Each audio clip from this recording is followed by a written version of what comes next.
Everyone to Cultivating a Thriving Remote Workplace with Tina Marie Woolfield. Hi, everyone. Thanks for joining us today. I'm Albert Wavering, and I'll be your host. Before we get to today's presentation, I want to go over some preliminary information, a lot of stuff I was just talking about, but also some new information. We will be keeping chat open for comments and discussion during the presentation. But if you have a particular question that you'd like Tina Marie to answer, you can use the Q&A function within Zoom, including thumbs upping any questions you'd like to see answered so that we can avoid duplicates and get a feeling for what questions people really want to have answered. And after the presentation, Tina Marie will take 15 minutes to answer as many of those as possible. Should be able to get to a good number in that amount of time. And now a quick word from our organizers and our sponsor. This event has been organized by HR Chief and People. HR Chief is an HR-focused job board, resource center, and community dedicated to improving the human resources and people operations industry. We strive to make work engaging, equitable, and impactful.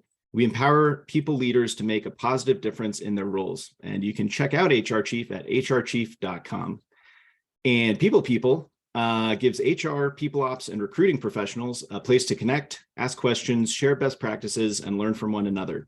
Started in 2016 and hosted by HR Chief, People includes over 9,000 members from all over the world.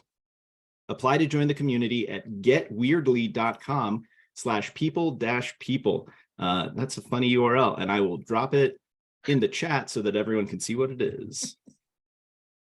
There we go. And also, this event is sponsored by our friends at Cultivate. Cultivate is an all-in-one Slack app that helps teams manage and enhance company culture. With Cultivate, teams are able to celebrate birthdays, anniversaries, give shout-outs and rewards, spark conversations, and make introductions across teams. Also, you can play games over Slack, which is pretty cool. Cultivate is designed to make your remote work environment more connected, positive, and fun without being overly intrusive. People members can receive a 50% discount off of Cultivate as part of the People Perks program. With Cultivate, you can encourage employee engagement, build a positive culture of appreciation, and help your company culture flourish. All right, now on to the presentation. Tina Marie, I'm so happy to have you here with us today. I'll intro you and then hand slide control off to you.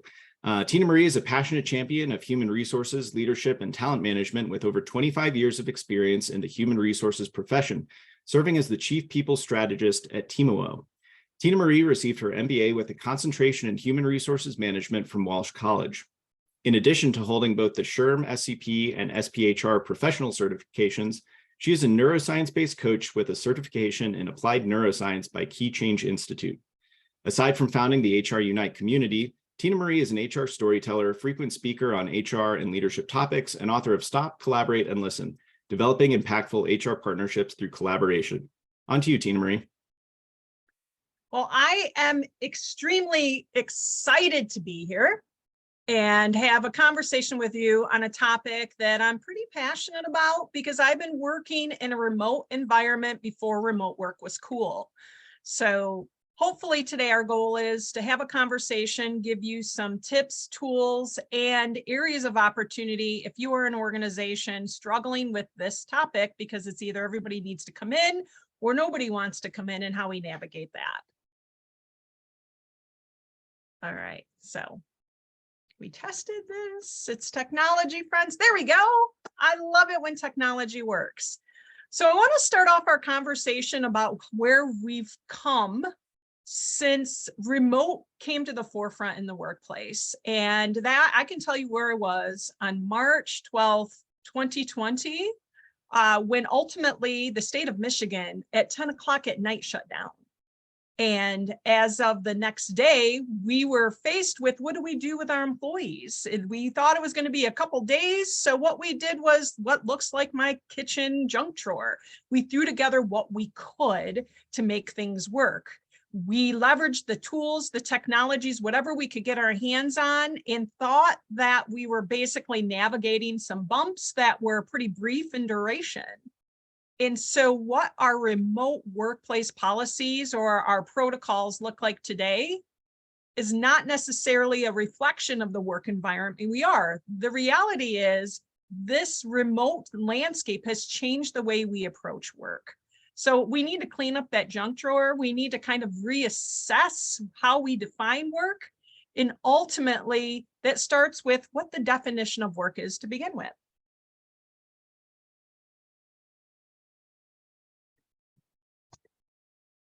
All right, come on, friends. It's like I should talk without a slide, which we can go on without a slide. Eventually it will. Tina Marie, if you want to request slide access for me again, I think that might do it. All right.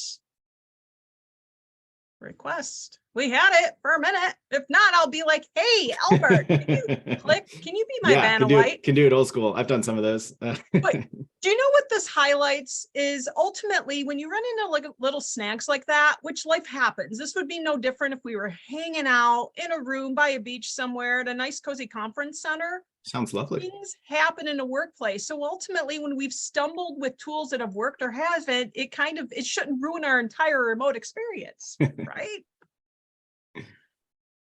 Okay. Give it a try now. All right, I'm trying. There we go. I think we got it to work. We are in 2 different time zones, by the way, friends. So thanks for being flexible.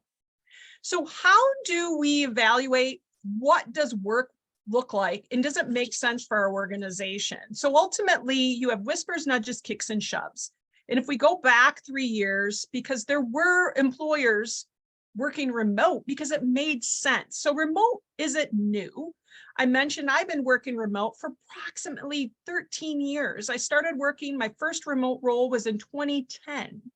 And I had a blended format. So I'd work remote, I'd work off site, but there was different reasons for that. So employers that had remote working figured out a way to make it work based on the needs of the organization, what made sense.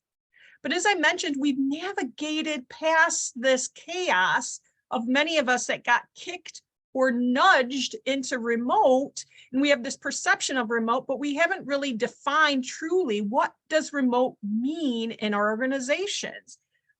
And ultimately, that's created a lot of angst and anxiety because we piecemealed it. I mean, all of you on this call, most of you are HR professionals. I guarantee you that we did the best we could under the constraints, the challenges, the ability to find technology, the ability to find employees, and navigating the strategy of the organization. That's a lot. So we've kind of navigated all this chaos, but we've never truly sat down, I think, because remote is not going away. It was here. It's now to the forefront. It wasn't just for those unique employers that had a need. Remote and how we engage employees is ingrained into the future workforce. And we're going to talk about that in a little bit about what that looks like, because we have individuals entering the workforce. This is what they know.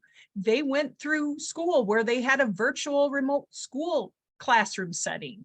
They're using tools that they're used to communicating in a digital environment. So we have to adapt and design policies that make sense, not just for us as the organization, but to meet the needs of an adaptable and agile workforce and allow us to tap into the future workforce, those employees that we're trying to attract, reward, and engage.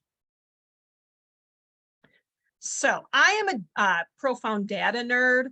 So I'm actually going to talk a little bit about some survey research I've done, and I'm going to hit enter in the chat and tell you, if you want to go and look at some of this data, I have just put into the chat several resources I'm going to reference for the purpose of our conversation today. Because when we in HR are having conversations with leaders and trying to define the business case of why remote works, because it does, we need to provide that data to say, here's the landscape, here's what's going on in organizations, not just within our 4 walls, but outside of the organization that we serve. So there's a couple major resources that I tapped into. McKinsey released the American Opportunity Survey, and that looked at what employee preferences were in regards to workplace, where the remote environment, do they like it, do they not like it? And it kind of compiled this kind of the climate of how people feel about working remote. But there's this really cool entity. And at first I'm like, is this a spoof? Because the name of it is called WFH Research. work from home research. And I was like, okay, who put this information together? But what work from home research is a collaborative of researchers that include the University of Chicago and some other funded grant nonpartisan entities that got together to say, let's get truly some data about what work from home means, because there was a study that took place in 2021 in an article that was published by 4 very smart people. And I'm saying smart because they kind of foreseen where we're at today. And they said, you know what? Work from home and remote is not going anywhere. It's now going to stay with us.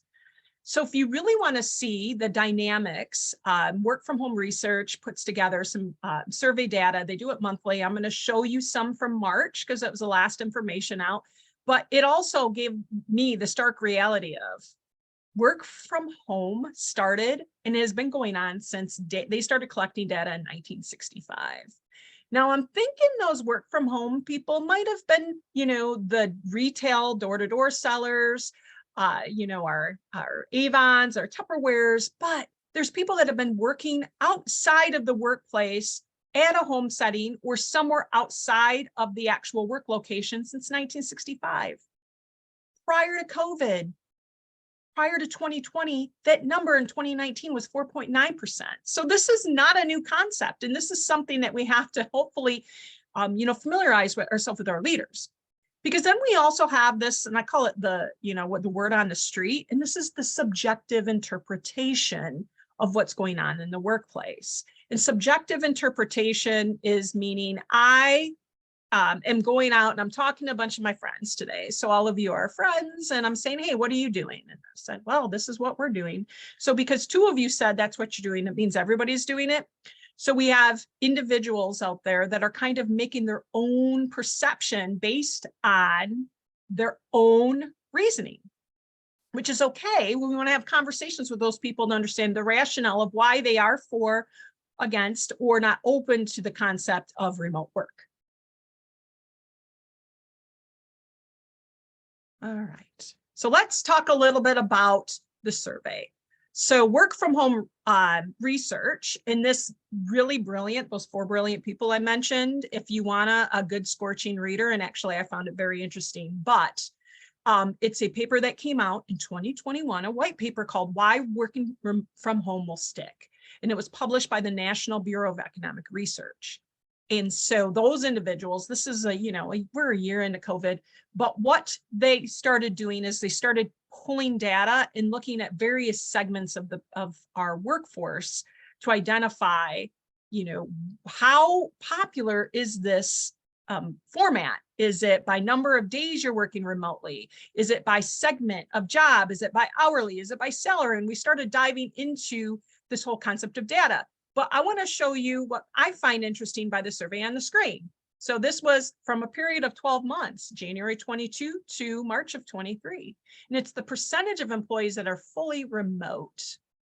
And as you noticed, if I look at this chart and I'm a CEO, I'm going to be like, Tina Marie, no, everybody's going back to the office. Look at the sharp decline that's happening in the people working remote. Guess what? If I'm a smart person, I look at the numbers. Really, from January 22 to March 2023, there was a 2.9% decline in the number of employees that are fully remote. So that's not a big difference over a 3-year period. So this perception that everybody's going back to work, they are if it makes sense to them. But how do we have conversations in the workplace that help us, as being in the people business, identify the best employee environments for employees to thrive, remote, blended, or on site? This data will help us tell the story, but it's how we look at the data that helps us tell the story as well. And so cutting the data, cherry picking the data to say, oh, it's a sharp decline, even though it's incrementally like 0.1%, is making it challenges for us in organizations that really want to see remote work. So here is some additional information. I'm going to be very quick. This is the hourly workforce. So this is a period of time from 2021 to March of 2023. We have individuals that are completely on site. This is hourly. So it's around 50%. It's stayed fairly stagnant. And then we have those that are hybrid, they have a portion of the work week, or those that are fully remote. So the amount of employees that are not working on site, it's either 50-50. We have 50% that are completely on site, and then we have a blended workforce of approximately 10 to 15% or 10 to 20% that are fully remote, and another 30% that are hybrid. And this is hourly population. So if I look at it in salary and combine, I got a little creative here with my graphs, little bar chart, little line graphs going. It's interesting to tell the story. Obviously, we can look at it from the HR compliance perspective. A lot of the work that hourly workers may be assigned makes it difficult for them to perform that work outside of the workplace. So there is a rational explanation for the differential. We can rationally understand that that's why there might be more salaried employees working remote than not. However, both of these graphs combined show you it's been pretty consistent from January, and I went to January 2021 to current, that number's not changing. There's not no huge dip. There's not some huge fluctuation. So we want to make sure when we're having conversations with leadership about what makes sense, that we show the data to portray the reality of what the data says. Remote work is not dead. Remote work is here to stay, and we're seeing this embracing of hybrid and not this mad rush to go to the office, or that nobody wants to go in the office. And there's reasons why. We'll talk about how we have that conversation with what makes sense to our employees. All right, so I like to live through humor. Here's some of the conceptions we're dealing with and having conversation with leaders when about this whole remote or non-remote work, is that there's a perception we are not working from home. And we can change that perception if we redefine what work looks like. What is the definition of work? So when we look at the perceptions in the workplace, grab your popcorn. If you ever go out on a social media, this was me on a day on Twitter. Now, say a lot about Twitter, that's a whole nother webinar, but I was out on Twitter. I just put in the search bar remote work. And these are some of the things that I found. And this is on a day, April 28th in April. So one thing that I'm really fired up is there's this perception, because this individual is making, passing their thoughts on the subject of remote work based on their own personal preferences. It just so happens, if I look on the right, we have a CEO that says remote work is BS. Office situation has to change. But if we know about what this guy does, and this is a really enlightening article, by the way, friends, is that this individual is a commercial real estate CEO. So his job, his wealth is built on the ownership of office buildings. So he has a vested interest for his own personal gain that he wants you back in the office. So what this individual did is he sat around at a conference with a bunch of his CEO friends who all said, yeah, people need to work in the office. But he was not basing any supportive data of what made sense to the climate in the organization and in the environment to which employees work. It was based on his own perception of what works for him. So put that in the back of your mind. Then we have Adam Grant, huge fan of Adam Grant, who basically says, you know, there's a double-edged sword, because, and I'm going to share, there's some recent survey data that came out of Gallup that talks about blended work and engagement and working remote. So friends in the chat, what I want you to know is how engaged, do you think employees are more engaged working remote? Are they more engaged working blended? Or are they more engaged working 100% on site? Because you would be shocked at what employees think. So there's a Gallup survey came out in March, and it basically said the more days they're in the office, the less engaged they are. And we have to talk about what engagement is and what culture is, like what's fueling our employees and why they feel that way. And it's not where they're doing the work. It's this connectivity to the workplace. So Adam Grant says blended works because you're balancing the needs of both, which is not necessarily a bad thing. Then we have this whole concept of the definition about communication. There's a sense of you have to be in the workplace simply to connect to people. Well, we're losing the water cooler talk. We're losing the interaction of human connection. It can happen anywhere. So I'm going to pause that because we're going to talk about that more on the tech and the tools and the talent portion of our conversation today about how you connect with people regardless where you're at. Because culture is a feeling, it's not a place. So the lastly is, I mentioned I'm a big Star Wars fan. If you came on last week, was my favorite day of May. May the 4th be with you. Look, friends, if the Jedi made this happen and made it work, why can't we? So there's my Star Wars humor for the day. So let's talk really about how we have to look at what is the definition of work. So we have so much focused on, I'm going to say cultural artifacts, that work is basically has to be a place. When we're telling our employees the only place you can be productive is if you are here in a specific geographic location, we truly have to look at what that definition of work is. Is it about the work itself, where we can do the work, how the activities and the outcomes of the work being done? Or is that where we feel that work can only be successful? So that's an interpretation. And so if we look at more of the work itself and define, there are some situations where I like coffee and tea. If you didn't notice, it's kind of my thing. You can't ask a Starbucks barista to do their job from home. That's kind of, there's breaking many HR rules there. So there are some jobs where the only place that can be done is a place where there's physical equipment or the tools and items they need to perform that role. We get it. However, if we start looking at work based on the outcomes and the tools and the resources that somebody needs to be successful to achieve the responsibilities of that job, we can have broader conversations about how the work is done. So work is not a place. We should be talking more of not where the work is done, but how the work is done as a whole, which will allow us to reimagine this whole concept of, does remote work work? Yes, we are back open. So there is this perception that I've had in having conversations with leaders.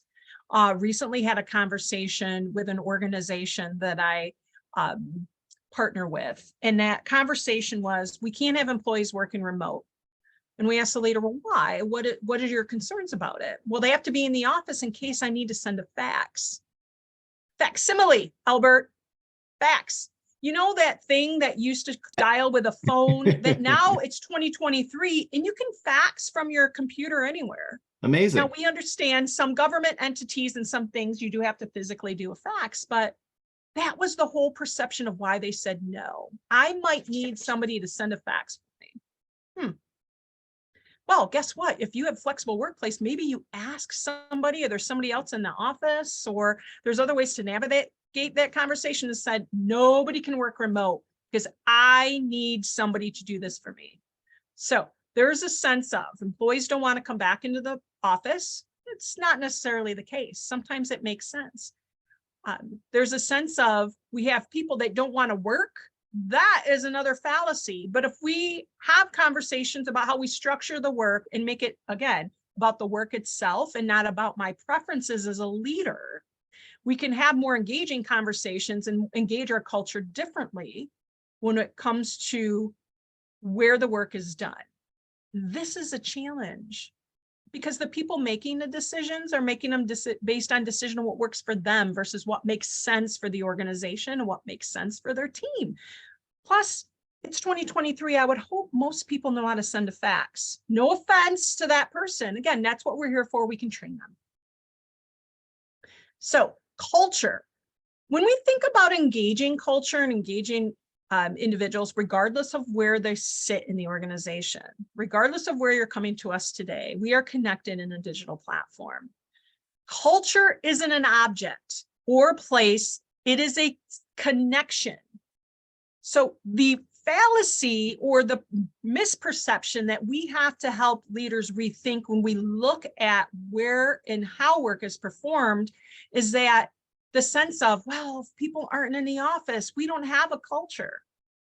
Your address at 123, Easy Money Street Lane isn't your culture. That building doesn't define who you are. There's cultural artifacts there that do. And so you got a logo, you got things that identify. Maybe it's the color blue. That's my company's colors, blue and white. But it's a feeling that I belong. It's that inclusion. And so we have to help leaders rethink that connection to the workplace. If you don't have a culture remote, and you don't have this extension of the culture of the organization of who you are, you're not going to have that in the building either. So that is a conversation of trying to get people to think, how do we build inclusion regardless where people sit? It can be done. So we're going to start here. All remote workplaces are not created equal. This is something that we have this assumption. We know what happens when we assume, right? So there is an assumption that if Jane worked remote, she understands what our expectations of remote are.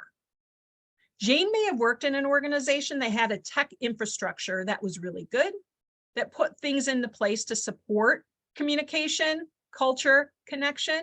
Maybe Jane worked in an organization that did the best they could because they didn't have that resources. And we were just, I call it piecemealing to get what we could to make it work in a Band-Aid approach. So the number one thing is that all organizations are uniquely different. The culture of your organization, your missions, values, your objectives, the value you provide to your customers or those that purchase your goods, services is different. So we can't assume that there's a one size fits all for how remote work is approached. So all workplaces and including remote workplaces are not creative equal. So we need to look at what works best for us. What tools that we can implement work best for us? Does it make sense? Instead of all trying to be Google, we can't. So let's be us. Let's be ABC Company, and that will help get that culture to sink further into the organization. It'll ripple effect. So we started our conversation today with a little bit of a tech glitch. And so when I go back to all remote workplaces are not created equal, sometimes as we've navigated the last 3 years, we've had some tech glitches, things that worked, things that didn't. We've had individuals that came from another organization that are doing what they thought, because that's what remote was, because nobody sat down. We haven't really sat down and defined what remote work means in our organization. So if there's no definition, there's no connection, and it's kind of a hodgepodge like that kitchen junk drawer I showed when we started our conversation today. So the first thing we need to do in this will work is we need to start off by creating a playbook. And if we have a playbook, this is kind of the foundation of where do we start our conversations? How do we define work? Where do we start our conversations? And identify what really do your employees need to feel connected, engaged in the workplace, regardless of where they work. That's the first thing we need to do in order to approach engaging remote teams. That's no different than if I were to be one of your team and were to meet with you in your office on one-on-one. I'm assuming you're still having conversations with your employees. We can do that in multiple mediums remotely as well. So we're going to talk about this from 3 prongs: talent, training, and tools. So when I started having a conversation, because this is an area of interest to me, and it's not because I've been working remote, but I know this is keeping many of us up at night because we are trying to recruit employees. We are trying to engage them. We're losing great talent. We had talent we hired over the last 3 years because we were going to where the talent was. It was follow the sun. And now we have to go back to that person that's in Cedar Rapids, Iowa. And I'm saying, I'm sorry, you have to report to the office in Detroit. And they're like, why? I've been doing this for 3 years and it's worked. I'm a great high performing employee. So the first thing we need to do is, I kind of mentioned this, is we need to look at the needs of the talent. And so I started having conversations, not just with leaders to say, what are your concerns? Like, what's your rationale? What are your thoughts on this whole remote thing? To employees to say, what do you want? Like, tell me, when you think of remote from a talent perspective, you being the talent, what do you like most about working remote or blended or on site? For our workforce, there are individuals that need to be in an environment that supports their success in that role. That could be a fully remote environment. I live in a metropolitan area, and I can tell you there were some days where I had quite a lengthy commute where I would spend 4 hours in a car because I worked 40 miles away from my home. And so I worked 8-10 hours a day, and then I had to spend another 3.5 hours in my vehicle. That's 3.5 hours. I would much rather been working or doing something else. So for many, we sit back and say, well, I'm more productive. I have a little more flexibility in my life if I can work remote. So they're willing to be productive. They're great employees, but they're saying this is what works for me. For many, it's the flexibility. It's the flexibility to say, it's not that I don't want to go in the office, but I want to have this flexibility because you know what? When I did work 40 minutes from the office, I literally missed out on many things going on in life. I'm a mom. I have now teenagers, but I can tell you how many times I missed things going on at school or struggled. Well, oh my gosh, my hot water broke. Now I have to have somebody to come to fix it. And I got to go in the office. What do I do? Do I take a PTO day and not be productive? Or can I have that flexibility to be able to log in remote? Or when I was traveling, I traveled a lot, one of my last HR corporate roles. And wow, wouldn't it be cool if I could just work out of an airport or out of my hotel room so I didn't come back in after 4 days on the road and be crying when I have 10,076 emails? So it's that flexibility to allow me to have a little bit more control over my work-life balance. Many employees are more productive working remote.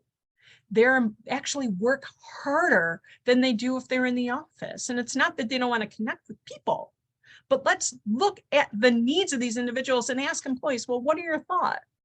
Well, what do you like best about working remote? What don't you like? There are some employees that feel isolated. And so there are some employees that just need a distraction. You probably heard one of my dogs saying hi. That happens. You have dog, kid, Amazon, interrupt us. So sometimes the distraction of being home, I work better in that office environment because of less of those distractions and allows me interaction. So some people need or thrive better on site. Some people want to blend of both. So when that water heater goes, then they have the ability to work remote. If there's something going on, in the workplace, if it's, going to be a major snowstorm. I live in Detroit. So we either it's 80 or it's -20. So there are things that we want to give that flexibility employees. But keep in mind, those coming up, workplace 2030, we have individuals, they already know some of the tools that some of our individuals that have been in the workplace, it's somewhat newer to them. They were raised on those tools. There's a sense of expectation that they're going to have these experiences or the technology is going to be there. And if you don't provide it, they're going to go somewhere else it is. So when we look at talent, have the conversation, no different than if you're leading, and I have this with my teams, what can I do to support you? Ask employees, what do you need to feel connected and engaged at work? And how can I support you regardless of where that is? Are you asking the right questions? And that's interesting because ultimately, when we have employees that ask questions, so there's 2 prongs to this aspect. We have the aspect of somebody comes to us and they're requesting to work remote. Well, it's one employee. So if I let Holly work remote, now I got to let everybody else on my team. And so the concept of remote or flexible work schedule became a privilege or a punishment to say, okay, Albert, you got to come back and you need to work in the office. Are we asking the right questions? And if we're getting back to what the definition of work is, we can say this position is able to work remote, or this position needs to be on site because of A, B, and C. And you have a rational, and I go back to rational, meaning that it's an easily explainable reason why you're making a decision as a department leader or as an organization that employees can understand, and you're exploring the process. So when you are looking at asking questions, we also have to be able to have the aspect of, it's okay to say to one, here, we're not going to allow you to work remote because, or we are because of X. Meaning maybe it's a performance conversation. Maybe there's other reasons behind it and this person needs to be somewhere. So we want to be sure that we're able to ask questions of why when somebody comes in and wants to have a conversation with us. But as leaders, we want to be part of the conversation and allow those employees to ask questions back and create dialogue. How are we measuring the productivity of work? So ironically, again, I guess I hang out on Twitter too much. There was a conversation from a leader that said, you know, I know for a fact my employees are going out and getting second jobs. So they're working gig economy. They're working 2 jobs on my dime. And there's no data to support that. So maybe we have to look at how we measure productivity. If you have a high performer and they're getting all their work done, yay, that's not a bad thing. Then give them more work or kind of explore what this looks like, leverage them differently. Don't assume. So how we measure productivity needs to be looked at what's important to us for the outcome of the successes of the job. Again, it becomes less of where the work is done, but how the action of work is performed for us to be able to effectively measure that. So how are you measuring work? Will it change based on where that work is done? Sometimes it's a trust factor. I've had conversations where the comment that came from that CEO was rather ironic because they don't trust. They have no idea, but they don't trust. And yes, Wendy just made a point that I should also in the chat. It's the meaningful work. So don't just give them work because you think they have capacity. Leverage their skills, development, and get them engaged in that conversation about what works for that employee, not just giving them work, just busy work, because that's, again, that's going to truly deflate engagement. So Wendy, thank you for that comment. So how we measure work. But here's the other piece. How do we connect with individuals? So I will tell you, Albert and I have never met, but we have created a rapport virtually, even though we've never been in the same state. Well, we've been in the same states, but we've never been in the same place at the same time. There are many ways that you can create organic connections remotely. It is through the art of communication. So you can recreate and replicate the beautiful aspects of a virtual water cooler. So if I was in my office, you know, there are things, artifacts on my desk. There might be a picture of my dogs because my kids will tell you I love the dogs more than them. It's a whole nother conversation. You might see my favorite bird is a peacock. We can start conversations like that because you see them. You can still create those connections remotely. There are so many tech tools out there. The challenges we're having is there's so many tech tools out there. When we implemented remote, we just did it on the fly. It was reactive. We did what we could because it was a sense of urgency and we didn't have time to think.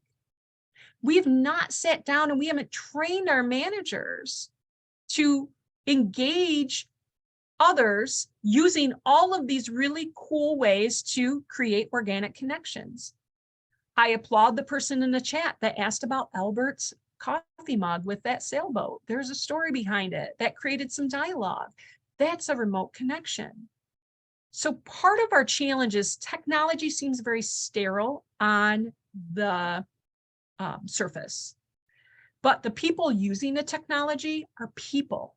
And so if we find opportunities to engage in those conversations, it could be, and one of the things I like to do when I start a meeting is just have organic conversation. Like, oh, what was for lunch? So I hopped on a call earlier and it was around lunchtime. I'm like, hey, what's for lunch today? And we started having a conversation about lunch and I'm hungry if it doesn't show. There's different ways to do that. And some of those organic connections, people think, well, we can't collaborate if we're not in an office. Oh, we can. There's a lot of great tools out there to spur innovation. Because again, it's not about where the work is being done, it's about the how. So I want us to start thinking about the tools. And when you start diving into your culture, your mission and values, and what you're trying to accomplish as an organization, then I want you to think, what do we want the tools to do? We can recreate the virtual water cooler. It's no different than walking into the break room and you see a bulletin board and you say, hey, it's Wendy Daly's anniversary. Congrats, you've been with us 1 year. We can do that through channels. If you've been in Zoom lately, you notice there's a whole bunch of apps that will enhance collaboration. If you're using Slack, there's different ways to enhance and filter out to give more opportunities to make those organic connections happen. We need to be open and seek out the tools that make sense for us as an organization, because organic connections can happen anywhere. I mean, literally, we saw it happen real time at the start of our conversation today. Training. Have you sat down and actually talked about to your leaders or your employees what remote means to you? It's structure. You want to define what remote and blended means to your organization. You want to share the expectations. You want to share the expectations of the tool you're using. You want to establish those protocols to support collaboration and connectivity. So your inclusion. So I don't care where I'm at, I feel like I belong. If you're doing a blended meeting, show the people up on the screen.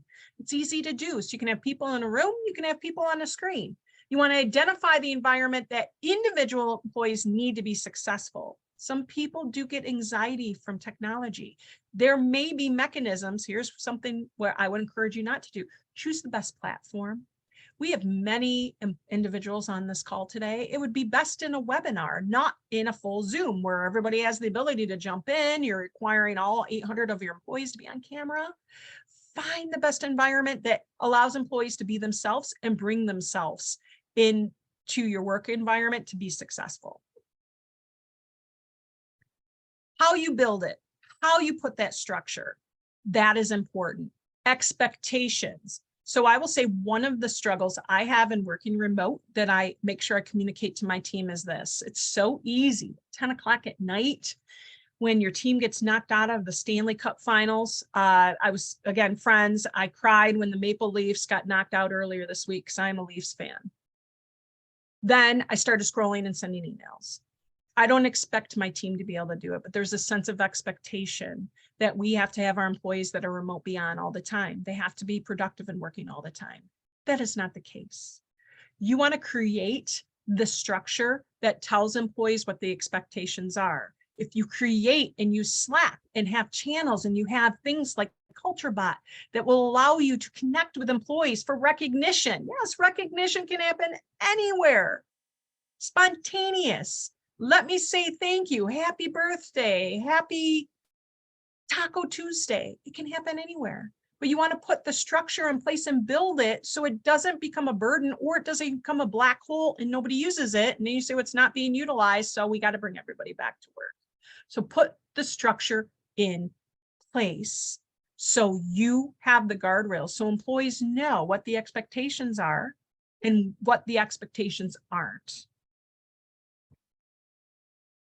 Tools that support inclusion. You want to promote ease of communication, including access to information. So you don't want to have a channel overload. I know Teams, Slack, there's a lot of different tools out there, Discord that's being used where you can have 70 different channels. Narrow it down or say, here, we're going to put information on Slack. Slack is for this. If you're project managing, let's have instant communication. Great place to share quick data. Needs to be more, have a town hall or an email or put parameters in place so people know. So that way you're touching a meeting where they're at. Inspire that organic collaboration and ideation. It can happen anywhere and let it happen. Let those connections thrive. Has to be simple and accessible, and you want to make sure it's inclusive. You know what's really cool on Teams?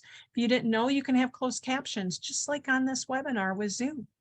And then make sure it's culturally aware with DEI. So you want to make sure DEI, because without inclusion, remote or any employees as a whole, no workplace can thrive. So it's really important that you're cultural aware from a DEI perspective.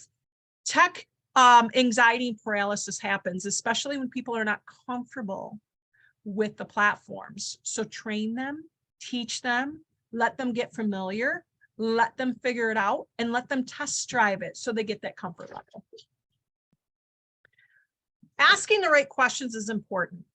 And when you do run into barriers, ask the rationale why. Well, how do you feel this way? What's your perspective? And oh, by the way, get multiple perspectives when you're looking at, it's not one way. Again, there's not one size fits all. So ultimately, if you're asking the right questions and getting the right people part of the conversation, we can definitely make this work.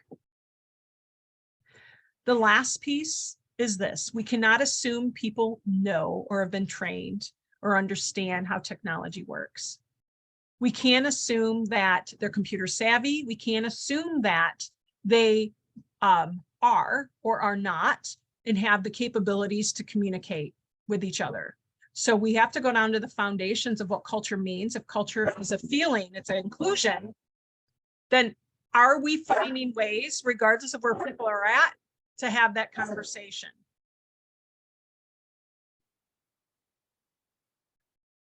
And I got done on time. My dog, that was the alarm. Did you hear my four-legged intern alarm, Albert?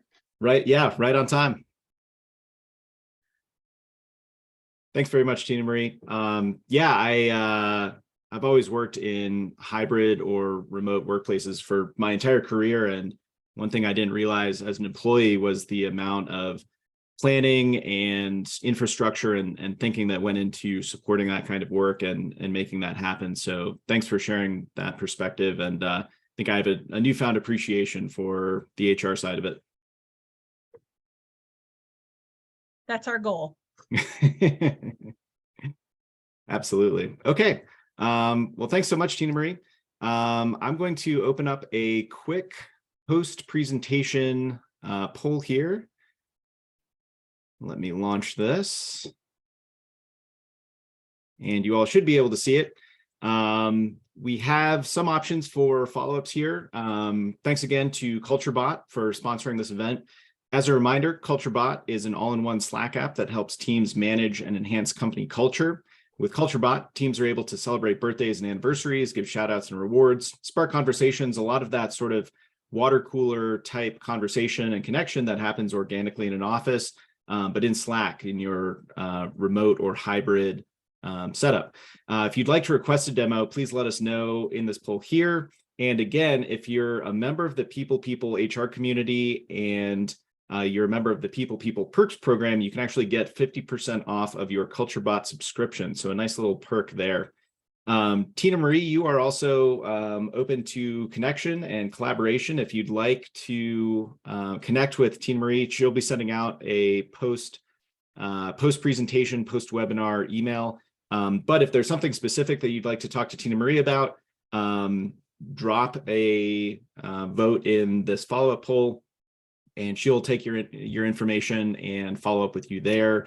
Also, the People Slack community. I dropped the link earlier, but I will do it again. That is a Slack community for, basically it's the HR Slack community. Lots of cool channels for talking about different issues, including hybrid and remote work, and connecting with other HR professionals. And the link is now in the chat. So thank you. We'll have Q&A time in a minute here, but also a quick note that if you are looking for SHRM credit information, we will be sending out an email, I believe tomorrow, with the code that you need in order to get that credit. So that will be coming shortly. And I will wrap up the poll here, give everyone 10 more seconds to get any answers in, but it looks like a lot of folks have taken advantage of that. So thank you for doing that. I will end the poll and we can move on to Q&A. Tina Marie, any questions that stand out that you'd like to start off with? Well, first, I just want to thank everybody for their gift of their time. For me, I could talk about this subject like more in depth, like for hours. So I crammed it into 50 minutes, which was so hard, but I thank you for allowing me to, hone my message in today, tech challenges and all, and the tech challenges on my part, not as far as the rest of the conversation. So there's a question from Jordan. Jordan would like to know, how do you get employees to engage in affinity groups? They opt in when they are already overwhelmed with meetings. That is such a really good question. And I will say, as a leadership or the culture of the organization, we want to recognize the importance of affinity groups in the workplace, as well as the fact that when we work remote, I mean, sometimes we have meetings scheduled on top of meetings, I block out my calendar specifically to allow myself to eat or take a bio break sometimes, which seems crazy to do because, again, if I was in the office, I could just, close my door or do it. So Jordan, I think that's a conversation where support from leadership says it's okay to decline a meeting.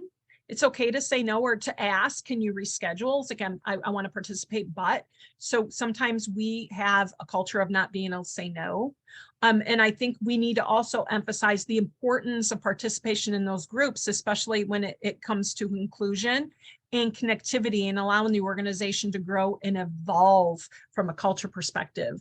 So what I would suggest to do, and what I've done myself and what I have my employees come to me with the same dilemma, is let me as a leader block and tackle. So have a conversation to say, okay, I want to attend this, but I have this other meeting. Sometimes leaders can stand in for those meetings, or we can help you navigate to say no. And if we are able to do that, and oftentimes things can be rescheduled, or we can look to make things happen, but a leader and you need to prioritize, or the organizations prioritize, especially when you have those types of group in place. And that's that inclusion piece. We need to be inclusive more. So great question, Jordan. Hopefully I answered that. So a question also came. Many CEOs want people in the office as much as possible and want us to drive that. Indeed. So we're in the people business. They delegate. I don't care how you do it. You make it happen. In those situations, do we believe should still survey people to ask for their input? The answer is yes. So in the chat, I gave you some data, and the data tells a story that the CEOs may not be aware of, because if they go out to their CEO friends, that's a very narrow scope. So I would say you want to look at multiple perspectives, including surveying your employees. Not all your employees may want to work remote. You may find that there's this healthy ground that can be happened or can be accomplished from that. So I would say in your employee engagement surveys, again, Gallup just came out with their Pulse survey that said, literally, the more days somebody is in the office, the engagement goes down, and the more strict guidelines on it. You have to work Monday and Wednesday in the office with no flexibility. Again, that's taking away that flexibility and control goes down. So that information on what's going on in your organization too, the realities of your workforce. It's not just what's going on outside, but to have that data to show the CEO, if you're doing an engagement survey, ask that question. What do you prefer? It's amazing how that will reflect and highlight the realities of what can help support remote or blended work. All right.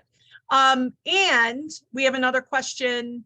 What are some specific ways you found to improve those team connections organically, framework, tools, activities? So one of our sponsors today is CultureBot. CultureBot actually is an app that enhances communications on the Slack channel. So that kind of helps filter or create ways for you to do spontaneous connection. You can play games, literally. Before that, we were getting together. There's a few of us saying, hey, let's do Wordle together at noon. This is another way for employees to spontaneously come in and do games. There's different ways to connect, but it's it's that personal connection, and they help highlight ways to do that. CultureBot is one of many apps out there, but what I like is many of our organizations have implemented, maybe without thinking, we took what we did, but we implemented tools such as Teams, such as, we used to have Skype. I think Skype got highlighted or sunsetted, but in Slack, this is a tool that will help enhance or filter that way organically can do that. So I like tools like that. Also, it's training your leaders. Have that organic brag. In virtual meetings, I literally will have an organic brag or just a random icebreaker to say, hey, what's going on in your world? What's something we need to celebrate and non-work related or work related? Some employees don't want to get, accolades in public setting, like 100 people on a call. Hey, congratulations. But this way allows you to build that intimate connection and personalize it. Sometimes it's what's your favorite cookie. I mean, you can do different things, but I love that spontaneity and doing that at every meeting. And ask a different person. It could be, cars and coffee with Jane and sharing that. How do you measure engagement in a remote? No different than you do in any other workplace. You got to have conversations with your employees. So just because they're remote doesn't mean they're not within your reach to connect. So we can do that through pulse surveys. You can do that just having a conversation. Hi, Albert, how are you doing? Let's talk about it. What can I do to support you? So it goes back to that premise when we define how work is done and redefine what we look at as work, that we ask those questions. What do you need to feel connected and engaged in the workplace? And that helps foster that conversation. That is a good way. I mean, and again, it's raw data, it's interview data. You're getting real-time data to be able to do that. Any other questions that you may have? Again, I crammed a lot of this. I am doing research on this topic that will be coming out hopefully in 2024. That sounds exciting. Yeah, and it's more about curiosity in the workplace, but it does stem about how work is done. And again, this whole concept of this battle between on-site or not does play into that. But again, the chat's been on fire. There's been a lot of conversation. Hopefully, if you want to have conversations, for those of you that ask those questions, we can deep dive of what it means to you. I'm always up for a virtual coffee, especially to talk about this topic. And I can share my personal stories or experiences about how I've navigated some of these conversations. Some CEOs will not budge. Some are very adamant, and it boils down to a trust or a comfort level. If they're not comfortable with tech, they're making decisions assuming people aren't. Same with leadership. Or I have to see my employee to be working. We can talk and coach them on culture. It doesn't mean remote doesn't work. It's about having a comfort level to say what will give you a level of trust. So we reframe that conversation. But very grateful for the conversation today, and happy to answer any other questions that may come up. Thank you so much, Tina Marie. Really appreciate it. I don't see any other questions come in, and we're on the hour, so I think we can close things out. Thank you again to our presenter, Tina Marie. Thank you to our organizers, HR Chief and People, and thank you to our sponsor, CultureBot. I'm Albert Wavering, and this has been Cultivate, a Thriving Remote Workplace. Until next time.